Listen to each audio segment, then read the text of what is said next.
Everyone in Bozeman whispered that the old Collins Preserve was cursed, a place where voices echoed beneath the snow and lights flickered under the frozen ground. But Emma Collins, 7 months pregnant and desperate for stability, couldn't afford to believe in ghost stories. When a mysterious letter arrived naming her the heir to her late grandfather's hidden property in the Montana mountains, she took it as a sign, a chance to start over. With only her loyal German Shepherd Ranger by her side, she drove through a blizzard to the forgotten hills outside town. Locals said no one had set foot there in decades, not since the land swallowed her grandfather whole. But Emma didn't listen. She followed the crumbling map until Ranger's growl froze her in place. The dog had found something buried beneath the roots of an ancient willow. When Emma brushed away the snow, a door of rusted iron emerged from the ground, sealed for generations. What she found below wasn't just an underground room, it was a sanctuary carved from stone, filled with strange carvings, her grandfather's journals, and a secret that powerful men had killed to bury. What waited in the darkness beneath Willow Hills would reveal a legacy of betrayal, redemption, and the true meaning of inheritance not measured in gold, but in the courage to face the past. Before we begin, tell us where you're watching from, your city, state, or country. It's always incredible to see how far these stories travel across the world. The morning air in Bozeman bit like glass, sharp and clean, the kind of cold that makes every breath visible. Snow had been falling since dawn, a quiet, endless drift that wrapped the small Montana town in white silence. Beneath the pale sky, Emma Collins moved slowly along the narrow path that cut behind her rented cottage, one hand pressed gently against the curve of her stomach, the other gripping the leash of her German Shepherd Ranger. At 32, Emma had the look of someone who'd forgotten how to rest. Her once bright auburn hair, now dulled and often tied in a loose bun beneath a wool hat, framed a face that carried quiet exhaustion. Her skin was pale, almost translucent in the cold light, the freckles across her cheeks like remnants of a sun that no longer visited her world. There was strength in her posture, though an inner steadiness that came not from peace, but from necessity. She had been a high school art teacher before tragedy tore her life apart. Her husband Daniel had died 2 years earlier in a car accident on the icy roads near Yellowstone, the kind that happens too fast to make sense of. Since then, Bozeman had become both her refuge and her prison, a place small enough for grief to echo but too kind to force her away. Ranger padded beside her, his thick sable coat dusted with flakes of snow. He was nearly 9 years old, broad-chested and steady, his amber eyes watchful and calm. There was a streak of gray near his muzzle, a sign of the years he had seen. Once trained as a service dog for veterans, he had been retired after an injury to his right paw, a faint limp he still carried but bore with quiet dignity. He was fiercely loyal, never straying far from Emma's side, as if sensing that she too carried an invisible wound. That morning the snow reached past their boots. Ranger's breath came in soft clouds, and his tail brushed the powder in rhythmic sways. Emma felt the child inside her stir a small kick, gentle but insistent. "I know," she murmured softly. "It's too cold to be out here." Her voice sounded small against the vast silence. She often spoke aloud to fill the emptiness, though no one was around to hear except Ranger. The town was still asleep. Only the faint hum of a distant plow broke the stillness. Emma paused outside her mailbox, its metal frozen to a dull gray. She opened it, expecting bills or grocery flyers. Instead, a single envelope sat inside thick, cream-colored, the edges yellowed, as though it had waited a long time to be delivered. There was no return address, only her name written in elegant slanted handwriting, Miss Emma Collins. Her first thought was confusion. No one wrote to her anymore. Her mother had died when Emma was 16, and Daniel's parents lived across the country, polite but distant. She hesitated before tearing the seal. The paper inside smelled faintly of dust and cedar. At the top of the letterhead, embossed in faint gold, were the words, "Wilton and Harrer Law Associates, Helena, Montana." Emma's pulse quickened as she read, "Dear Ms. Collins, we regret to inform you that Mr. Henry Collins has passed away. As his only living descendant, you are the sole beneficiary of his estate consisting of a parcel of land in the Willow Hills area west of Bozeman. Please contact our office at your earliest convenience for details and verification of inheritance. Her fingers tightened around the page. Henry Collins. The name stirred something deep in her memory, a face blurred by time stories half told at family dinners. She had heard of him once long ago. Her mother had spoken of Grandfather Henry as a strange, reclusive man who lived in the woods and rarely came to town. A builder, a dreamer, perhaps a madman. Her mother had never elaborated, only muttered that he'd disappeared one winter and that no one ever found him. That had been over 40 years ago. How could there even be an estate left?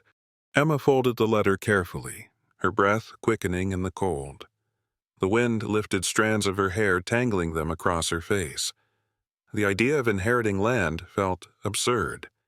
She barely had enough money for rent. Her checking account was as thin as her patience with life. Still, curiosity ignited a flicker of warmth in the cold monotony that had consumed her since Daniel's death. She imagined an old cabin, maybe a crumbling farmhouse with overgrown grass and broken windows, something she could sell for just enough to pay off her medical bills before the baby came. Ranger barked softly, sensing her tension. She looked down and smiled faintly. "Don't look at me like that," she said. "It's probably nothing." But her voice betrayed a tremor of hope she didn't want to admit. Back inside the cottage, she hung her coat by the heater, the snow melting into small puddles on the floorboards. The house was modest, 2 rooms, walls painted pale yellow, the kind of color that tried and failed to imitate sunlight. A stack of unpaid bills sat neatly on the counter alongside a jar half full of instant coffee. Emma poured herself a cup, the bitter smell grounding her. The letter lay open beside it, impossible to ignore. She searched the law firm on her phone, though the signal flickered in and out. The firm was real established in 1956. That at least was something. She wrote down the number and hesitated again.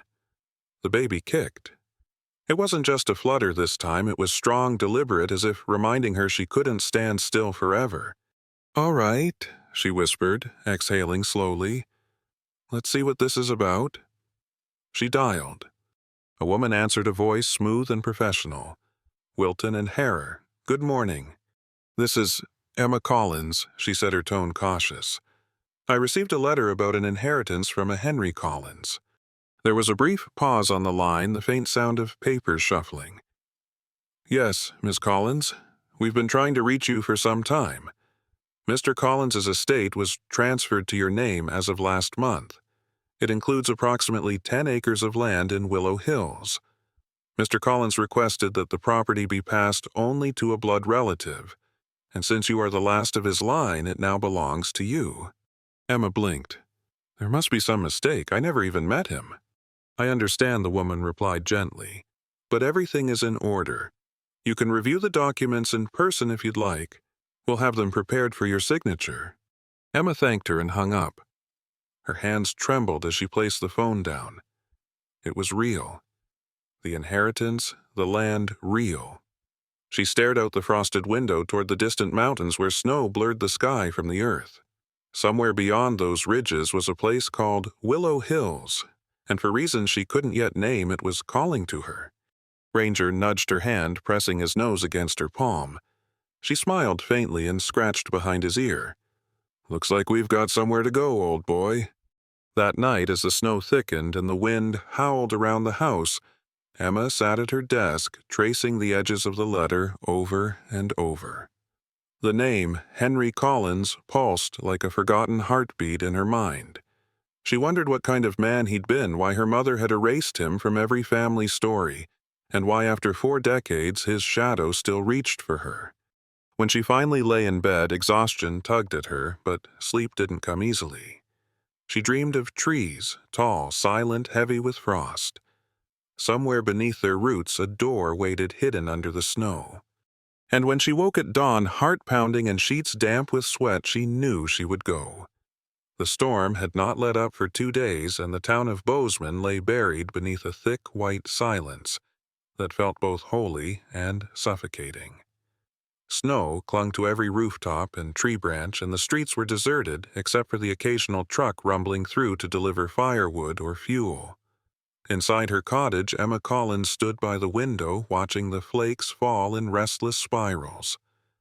The letter from Helena lay open again on the kitchen table, its edges curled and damp from the steam of her morning tea.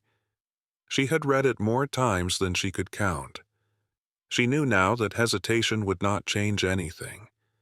Somewhere west of the frozen ridges waited her inheritance, a piece of land with her grandfather's name.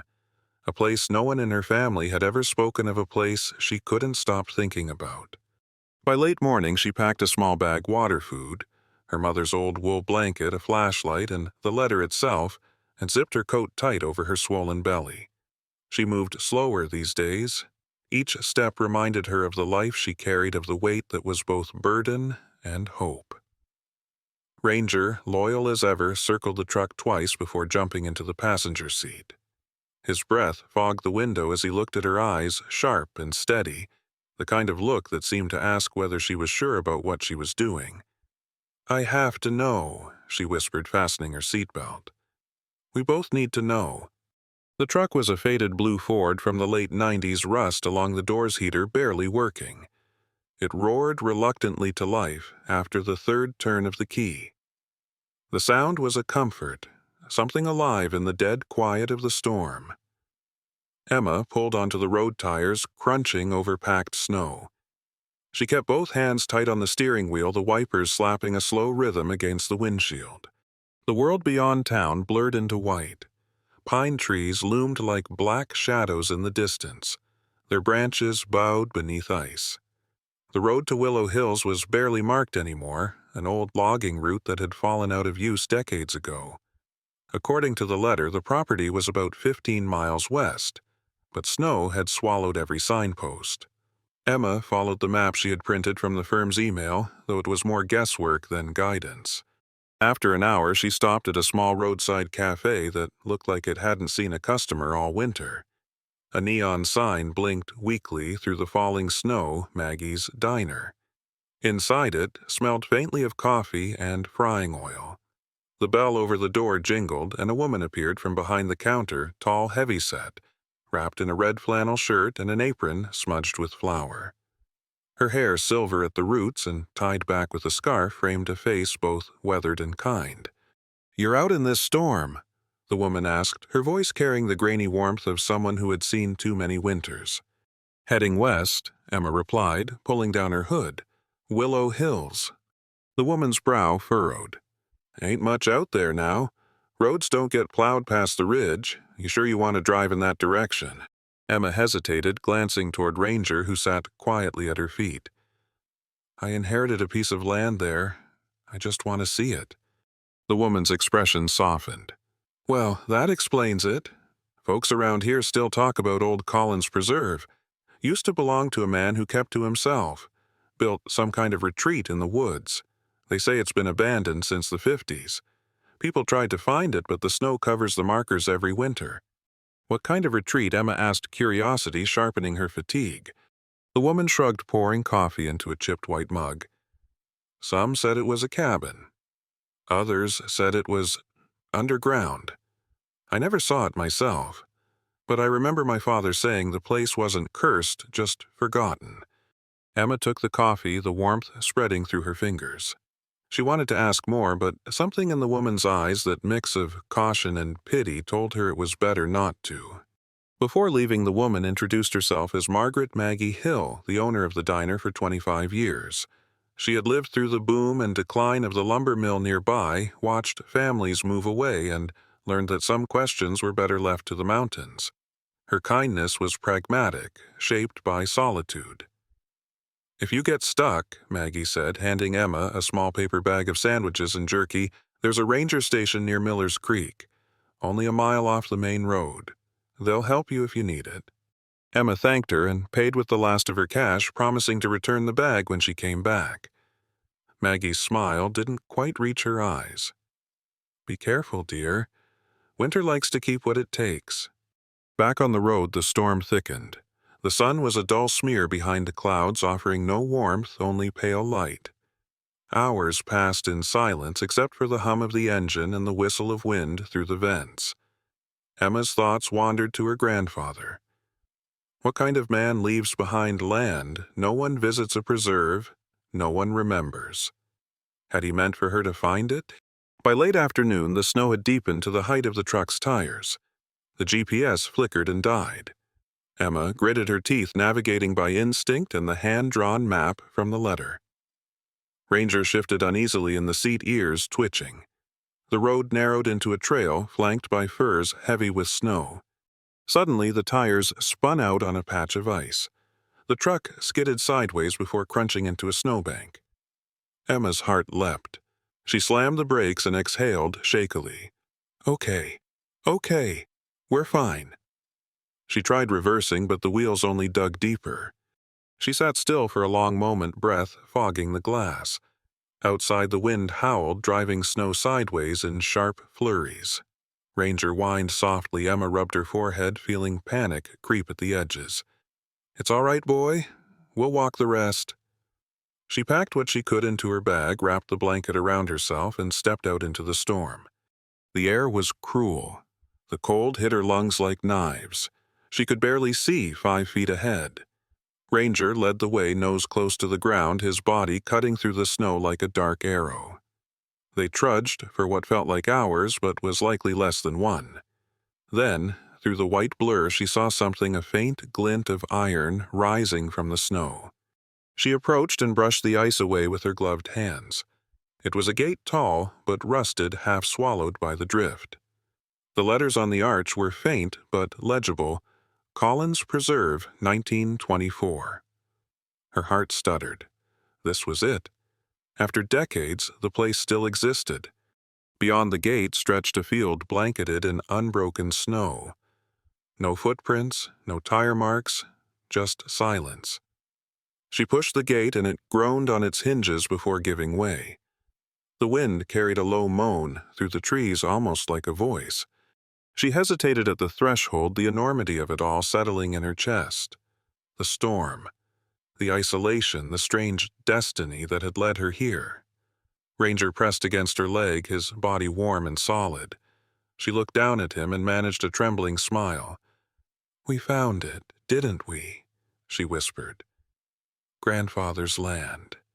As they stepped through the gate, a crow took flight from a nearby branch, scattering snow into the air. The sound startled her, too loud in the stillness, but also felt like a sign, something ancient acknowledging her arrival. The storm began to ease, then just slightly enough for her to see the faint outline of the hills rising beyond the field. Somewhere within that white expanse, hidden beneath the ice and time, waited the truth about her grandfather, and though she didn't yet know it, the truth about herself.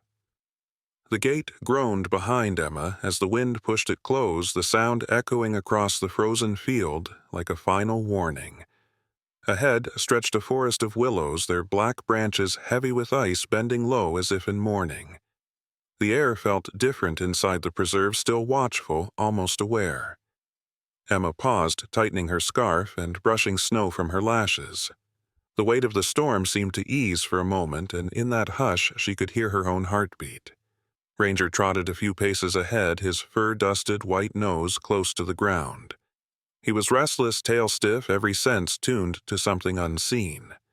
They followed a faint trail that wound through the trees, marked occasionally by wooden posts, so old that only splinters of them remained. Emma moved carefully, one gloved hand resting against her belly for balance. The forest floor dipped downward, the snow thinning where the trees grew denser. Beneath her boots, roots twisted like the veins of something vast buried beneath the earth. After what felt like an hour, Ranger stopped abruptly near a clearing and began to bark, sharp and urgent. Emma's heart jumped. "What is it?" she called softly, though her breath came out in a visible plume. She hurried forward, slipping once on the icy ground until she saw what had caught the dog's attention, a massive, fallen willow tree. Its trunk split clean down the center, as though lightning had torn it apart decades ago. Beneath one of its enormous roots, something metallic glinted through the snow. Emma knelt, brushing the snow away with her mittens until her fingers met cold iron. It was a door, small and rectangular, built into the earth beneath the tree's shadow. The metal was blackened with age, its hinges covered in frost. A circular emblem was carved in its center, a willow branch intertwined with a set of initials HC. Her breath caught. Henry Collins. Her fingers trembled as she pulled on the handle, but it barely budged. Ranger pressed his shoulder against her leg, whining low. "All right, boy," she murmured, forcing the latch again. This time it shifted with a harsh creak, the hinges releasing a gust of air that smelled of damp stone and something older, something wild. A narrow staircase of gray stone descended into darkness, each step glistening faintly with moisture. She switched on her flashlight, its weak beam piercing only a few feet ahead. "Stay close," she whispered. Ranger obeyed, descending first, his claws clicking against the stone. Emma followed the chill deepening with each step until she could see her breath rising like fog.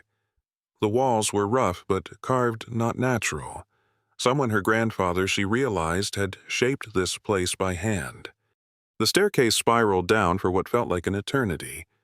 At the bottom, the passage widened into a circular chamber. Emma stopped at the threshold, her light trembling in her grip. The walls, smooth as marble, were covered in carving symbols she didn't recognize, patterns that looped and twisted like vines. Some looked like constellations, others like roots spreading outward from a single seed at the center. The air was thick and still smelling faintly of soil and time. A table of stone stood in the middle of the room. On it rested a single object, a book wrapped in brown leather, the cover cracked and darkened with age. Emma approached slowly, every instinct caught between awe and unease. Ranger stayed near the entrance, his ears twitching, his gaze fixed on the far corner of the room as if expecting movement. Emma brushed her hand across the book. A thin layer of dust lifted away, revealing words embossed faintly on the cover. "For the one who carries new life. HC." Her throat tightened. She placed a palm over her belly, feeling the faint flutter within, a quiet reminder that this message, this entire place, had waited decades for her. Her flashlight flickered, throwing shadows across the carvings. For a moment she thought she saw them move, the lines pulsing like living veins. She blinked hard, shaking the thought away, and opened the book. The handwriting inside was careful, old-fashioned, written in dark ink that had bled slightly into the parchment.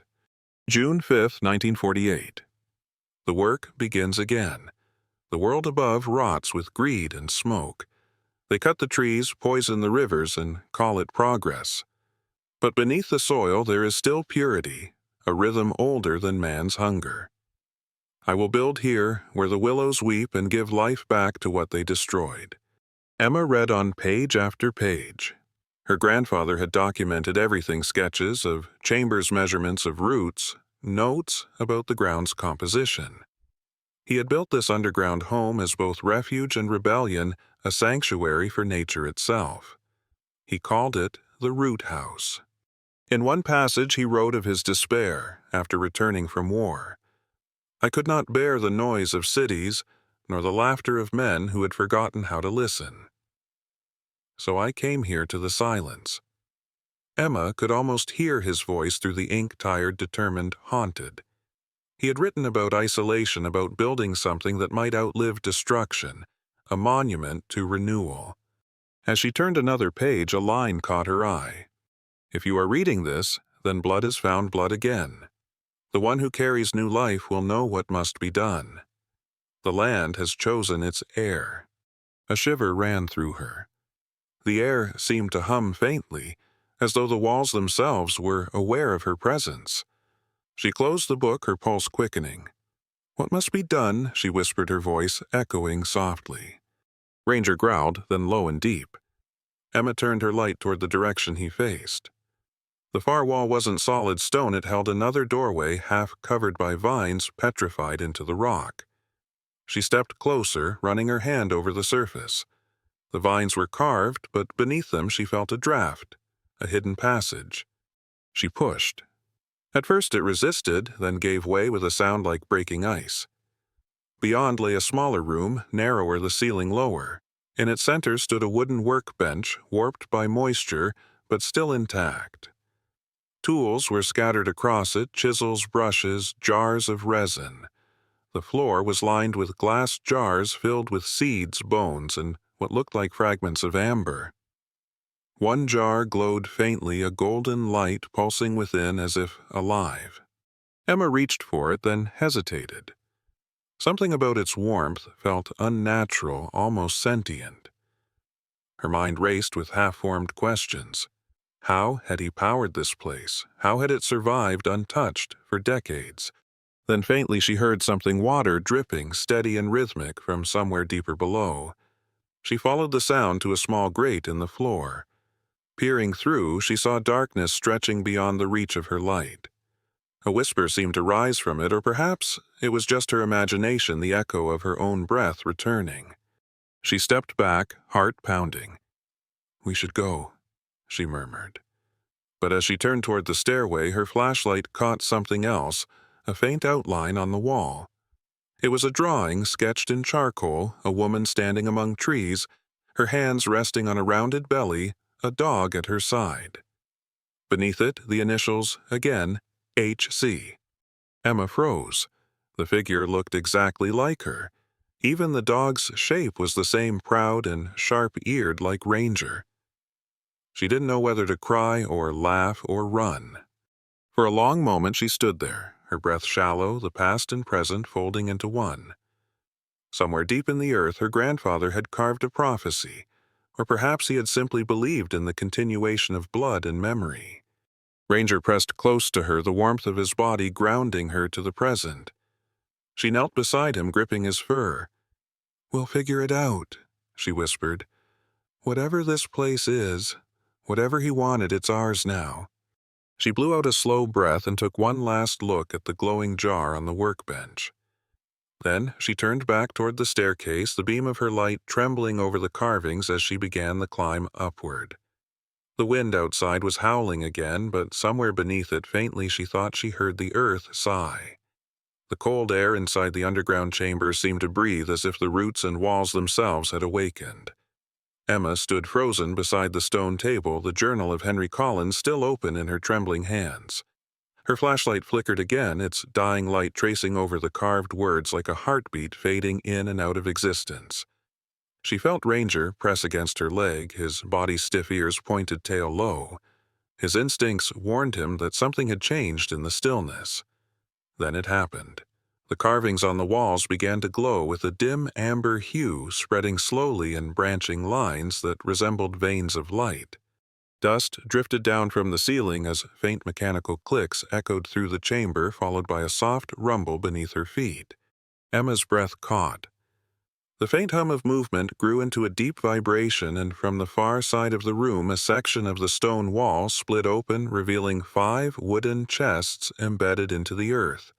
Each one was bound by iron bands corroded with age, their surfaces marked by the same willow emblem that adorned the door outside. She stepped closer, her heart pounding in disbelief. For a moment she hesitated. The light, golden and steady, bathed the entire chamber in a warmth that felt alive, like sunlight reflected through sap. Ranger moved cautiously forward, sniffing each chest before sitting beside her, calm, now his amber eyes fixed on her face as though to say, "This is meant for you." Emma placed the journal down and crouched before the first chest. The latch was stiff, nearly fused shut, but with effort she pried it loose.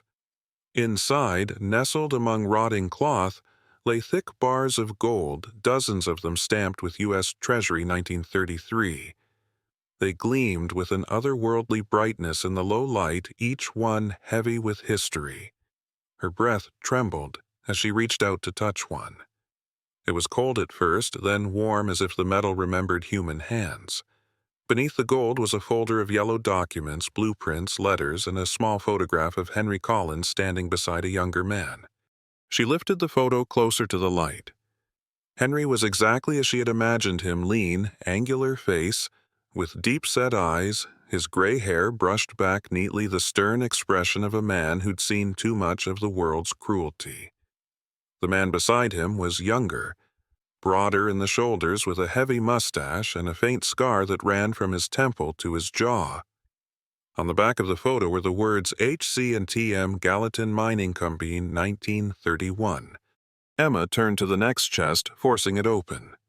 Inside were ledgers bound in cracked leather, their pages filled with tight mathematical handwriting, production records, shipment logs, and accounting notes. She flipped through them, realizing what she was seeing: records of stolen gold, illegal extractions, and hidden profits. Her grandfather hadn't been a thief in the ordinary sense. He had taken back what was stolen from the land itself. Her fingers brushed over another envelope, this one labeled Testimony, Private.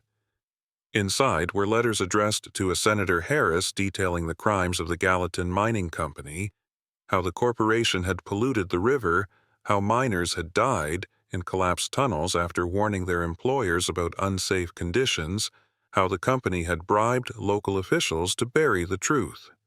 The last letter ended abruptly with a shaky signature, Henry C., and a final line that made Emma's heart tighten. If they silence me, the river will tell the truth.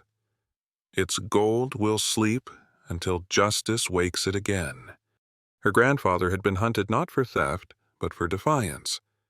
He had stolen gold only to hide it, to keep it from fueling more corruption. The walls dimmed, their glow fading to a faint pulse, like the last heartbeat of a dying fire. Emma exhaled shakily and sank down beside Ranger. He wasn't crazy, she whispered. He was trying to protect something. Ranger tilted his head, resting it on her knee. His warmth steadied her. The sound of wind filtered faintly from above, a reminder that the world above still existed, indifferent to the revelations below. She turned her attention back to the journal, flipping to the later pages, where her grandfather's handwriting had grown unsteady and desperate. They found me. Turner sold the location. They want the gold, not the truth. I can't leave. The roots have accepted me. They'll protect what I've built. But the preserve must choose its guardian. Only one who carries new life can find this place, blood of my blood, born to restore what I failed to finish. Emma ran her fingers over the ink, her mind racing. Turner. The man in the photograph. The betrayal explained everything: how her grandfather had disappeared, why the preserve had been forgotten. Suddenly, a faint clatter echoed from deeper within the chamber, a metallic sound, deliberate, like something being moved. Emma stiffened. "Hello," she called out, her voice trembling slightly. Silence answered, thick and endless. She aimed her flashlight toward the far corridor, the beam trembling as she stepped forward. The corridor led to another smaller room she hadn't noticed before. Inside were shelves carved directly into the stone, each one stacked with jars, tools, and scraps of paper. A small wooden stool sat before a work table littered with sketches, intricate designs of gears and mechanisms that seemed half mechanical, half organic. Among them was a rolled map tied with string. She untied it and spread it open. It was a blueprint of the Collins Preserve itself, a detailed network of underground tunnels and chambers shaped like the root system of a giant tree. At the very center was a marked circle labeled the Heart. As she stared at it, the faint golden glow returned to the walls, tracing the same pattern as the map roots, connecting chambers like veins. She realized with a chill that the house wasn't merely underground. It was alive. Ranger barked softly, his gaze fixed on the wall where the glow pulsed strongest. Emma followed his eyes. The wall there was smoother than the rest, almost like polished glass. She stepped closer, and her reflection flickered across the surface, faint but visible. For a moment she saw not herself, but another woman, dark-haired, dressed in old-fashioned clothes, her expression solemn and gentle. She stood beside a man who could only be Henry Collins. The vision lasted less than a breath before the glow faded completely, leaving the room dim and cold once more. Emma staggered back, her pulse hammering. "This place. It remembers," she whispered. Ranger nudged her hand, grounding her again. She gathered the documents carefully, placing them into her bag. These papers were evidence proof of a buried history that had nearly been erased. When she looked back at the chests, the golden bars no longer tempted her. They weighed heavily on her conscience. Her grandfather's voice echoed in her mind. The land must heal before the people do. Emma turned toward the stairway, the bag heavy across her shoulder. As she began to climb, she felt a shift, not in the air, but within herself. For the first time in years, her fear was joined by something steadier, fiercer purpose. The snow outside no longer seemed like a barrier, but a curtain hiding something waiting to be revealed. When she reached the surface, the last light of dusk bled through the trees. The wind had calmed, and for the first time since she arrived, the sky broke open to reveal a faint line of gold at the horizon, the color of the metal buried below. Emma stood before the fallen willow, the iron door now closed again as if it had never been opened. She laid a gloved hand on its surface. "Thank you," she whispered. "I'll finish what you started."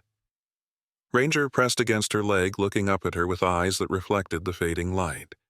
Together they turned back toward the snowy field, unaware that far beyond the hills, the descendants of those her grandfather had defied were already stirring, and the legacy she had unearthed would not remain secret for long. Spring came late that year to Montana. The winter storms had clung stubbornly to the mountains, refusing to release their grip on the land until even the willows bowed under the weight of ice. When the thaw finally began, it did not come gently, it came in bursts of warmth and flood, the air filled with the scent of wet soil and the soft music of melting snow dripping from the branches. Emma Collins stood at her cottage window, the same one she had once looked through in despair, and watched the light creep over the fields like liquid gold. The storm had long passed, but its memory lingered in her bones. 3 months had gone by since she had climbed out of the root house and into a world that would never look the same again. She had not told anyone about the gold or the glow beneath the earth. Instead, she had gone to the local authorities in Bozeman with the documents, Henry Collins' Ledger's letters, and the testimony proving the Gallatin Mining Company's crimes. She had kept her story simple. "I found historical records on my grandfather's old property," she had said. "They concern environmental violations from the 1930s. The sheriff had looked at her with a mix of curiosity and suspicion. Sheriff Thomas Grady, a broad-shouldered man in his mid-50s with a square jaw and a trimmed gray beard, had served the town for decades.